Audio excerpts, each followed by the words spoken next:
Did you know that Julius Caesar was born 237 years before Jesus Christ?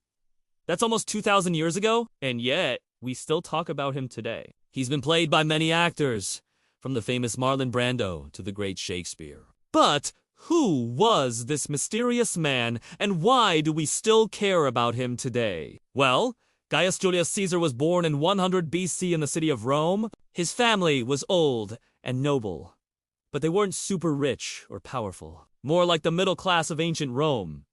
His father died when he was young, so Caesar and his brother were kind of on their own. And let me tell you, it wasn't easy being a Roman guy back then. There was a civil war going on, and the whole place was a mess. It was like a never-ending game of Game of Thrones. To make things worse, Caesar's family had a bit of a reputation problem. They'd been accused of all sorts of wild stuff, like cheating during elections, taking bribes, and even murder. But Caesar didn't let that get him down. He was a bright young lad with big dreams. When he was just 16 years old, Caesar got a taste of real power.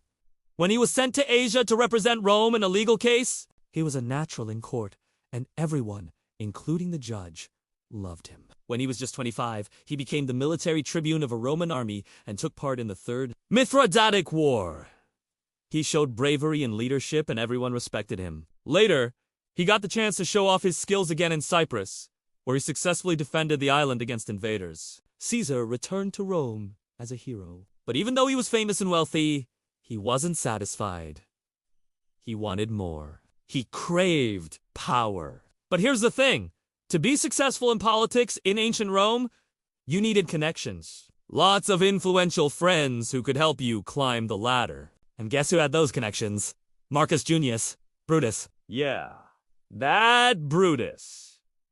He was Caesar's best friend. They were like thick as thieves. So, with Brutus's help, Caesar started to build his political career. But you know what they say about friends and money, right? Well, something similar happened to Caesar and Brutus. They had a fallen out over money, but Caesar wasn't the kind of guy to hold a grudge. He was ambitious, and he needed Brutus's support to achieve his goals. So, he offered his friend a chance to make things right. He asked Brutus to marry his daughter Julia.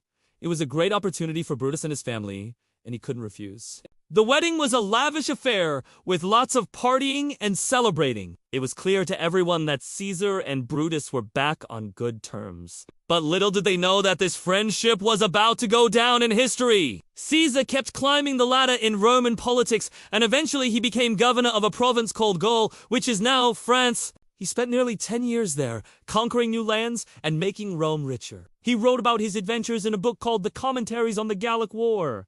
It was a bestseller, and everybody in Rome wanted to hear more of his stories. But while Caesar was busy fighting wars and making money, the Roman Senate got jealous. They didn't like how much power he had, and they started to plot against him. One day, Caesar crossed a river called the Rubicon with his army. This was a forbidden move. Only the Senate was allowed to wage war, and they weren't happy about Caesar's little adventure. So they declared him a public enemy, basically a wanted man. This was it, the moment Caesar had been preparing for. It was time to fight. He raised his armies and marched on Rome. The civil war was on. Caesar sighed. The people cheered him as a hero.